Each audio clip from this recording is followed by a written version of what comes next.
wahai suamiku, engkau meninggalkan segumpal makanan haram. Allah jadikan makanan itu, pancinya, rumahnya, pemilik rumahnya jadi milikmu sekarang.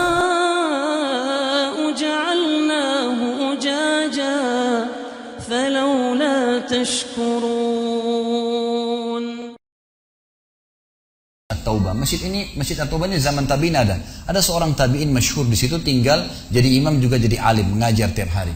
Anak muda ini datang lalu berkata, wahai imam kalau kita kiai, wahai imam, saya datang dari luar Damaskus, ya, miskin, tidak punya apa-apa, tapi saya mau belajar agama. Boleh nggak saya numpang tinggal di masjid bersama anda? Saya bantu-bantu lalu saya hidup bersama anda, maksudnya makan minum bersama anda. Kata ya syekh itu, silahkan, nggak masalah. Tapi harus sabar, ya ikutin kehidupan saya, apa yang saya makan kau makan, apa yang saya minum kau minum. Kata anak muda ini, baiklah. Anak muda ini cerita, dia bilang setelah 3 bulan saya tinggal dengan syekh saya. Ternyata syekh saya ini orangnya sangat zuhud, luar biasa. Ada makanan makan, tidak ada makanan puasa. Dan hari ini sudah 3 hari kami puasa. Sahur dengan sebutir kurma segelas air, buka puasa juga begitu. Tapi ini sudah hari ketiga. Syekh saya masih kuat, saya sudah tidak kuat lagi, dia bilang. Saking tidak kuatnya saya bungkukkan punggung saya, menekan perut saya supaya lapar saya hilang. Dalam keadaan begitu, syaitan datang menggacaukan pikiran saya sambil berkata, wahai anak muda, di benak saya terlintas, sekarang sudah halal buat kau mencuri makanan. Kalau kau tidak curi makanan, kau mau makan dari mana? Akan mati kelaparan. Minta sama gurumu nggak punya. Minta-minta sama orang, gurumu larang, minta-minta sama orang. Sekarang kau curi makanan sepotong roti, yang penting tidak mati kelaparan. Dia bilang dalam kondisi saya berkecamuk pikiran syaitan begitu, saya berpikir mencuri makanan di rumah di sebelah masjid. Zaman dulu teman-teman sekalian, dinding masjid tidak seperti kita sekarang ada tembok. Jadi zaman dulu tuh bisa dari tanah liat, atau kalau mau kuat, batang kurma ditebang atasnya, ditebang akarnya, ditancapin, lalu didempet-dempetin. Jadi dinding yang kuat. Dan rumah orang sama masjid berdempetan dindingnya. Dia naiklah dinding masjid, dari belakang masjid dia naik mau mencuri makanan. Di rumah yang pertama dia mau masuk mencuri di sebelah masjid, itu dia lihat ada 3 perempuan yang tidak tutup auratnya, lagi nunun kulit domba. Dia alihkan pandangannya karena dia tahu yang bukan mahramnya haram untuk melihatnya. Dan itu bukan tujuannya, dia ingin cari makanan.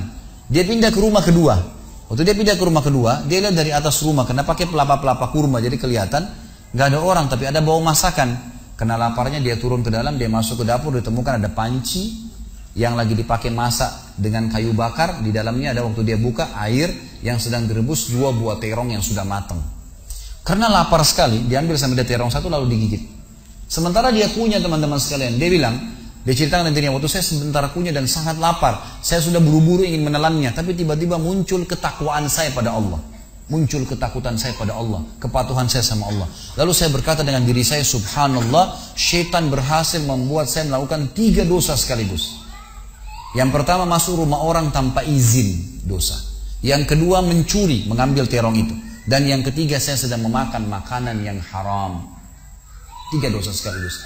Maka dia bilang, tidak mungkin Allah membuat saya mati kelaparan karena meninggalkan yang haram. Karena Nabinya Muhammad SAW sudah bersabda, man taraka sya'ni la abdalahu khairan min. Siapa yang meninggalkan sesuatu karena Allah, Allah akan gantikan yang lebih baik darinya. Lalu saya lempar gumpalan makanan terong itu ke lantai dapur tersebut, lalu saya kembali ke masjid. Dan masih ada pengajian, saya tidak bisa tangkap apa yang sedang dibahas karena laparnya. Waktu bubar pengajian, dia bilang, guru saya duduk di kursinya, saya pun duduk di tiang salah satu masjid, ada 1 orang tua di belakang masjid. Lalu masuklah seorang wanita dari pintu masjid bercadar, berbicara dengan guru saya sambil guru saya menundukkan pandangannya. Setelah itu guru saya mengangkat kepalanya lalu melihat ke arah saya dan memanggil, kesinilah muridku. Datanglah saya, kata anak muda ini. Lalu ditanya oleh guru saya, apa kau sudah menikah? Dijawab oleh muridnya, belum. Lalu ditanya 2 kali, apa kau ingin menikah? Dia tidak jawab. Apa kau ingin menikah? Tidak jawab. Sampai 3 kali, apa kau ingin menikah? Dia tidak jawab. Lalu kata anak muda ini, wahai imam, wahai syekh, ya guru saya setelah Allah subhanahu wa ta'ala, hidup saya bergantung pada anda. Apa yang anda makan, saya makan. Apa yang anda minum, saya minum. Sekarang sudah 3 hari kita punya makanan dan minuman, puasa. Dan saya sangat lapar. Kalau saya nikah, saya mau beri makan dari mana istri saya? Lalu kata syekhnya, ini perempuan di sebelah saya yang bercadar baru selesai masa iddah meninggal suaminya 4 bulan 10 hari. Dan dia ditinggalkan harta yang cukup, dia masih muda, dia takut fitnah. Dia ingin saya carikan jodoh, saya anggap kamu cocok. Kamu mau? Dia bilang iya. Tanya perempuan, kamu mau? Dia bilang iya. Syekhnya keluarin kendi dari kamar, dikasihkan jadi mahar, panggil walinya perempuan, panggil 2 saksi, kalimat akad, selesai. Hitungan menit nih. Lalu kata syekhnya, pulanglah ke rumah istrimu. Saatnya sekarang kamu pulang, udah. Nanti kalau mau sholat, mau ibadah, silakan datang ke masjid. Sudah nggak perlu lagi numpang di masjid gitu. Pulanglah dia sama istrinya. Dia ceritain, dia maksud saya jalan sama istri saya masih malu-malu, baru nikah. Dan ini kan memang hitungan menit nih. Ya, dia baru tadi kelaparan, tiba-tiba sekarang sudah nikah gitu. Dia bilang saya jalan. Keluar dari masjid, lewat di rumah pertama yang dia tadi manjat mencuri, mau mencuri, dilewatin sama istrinya.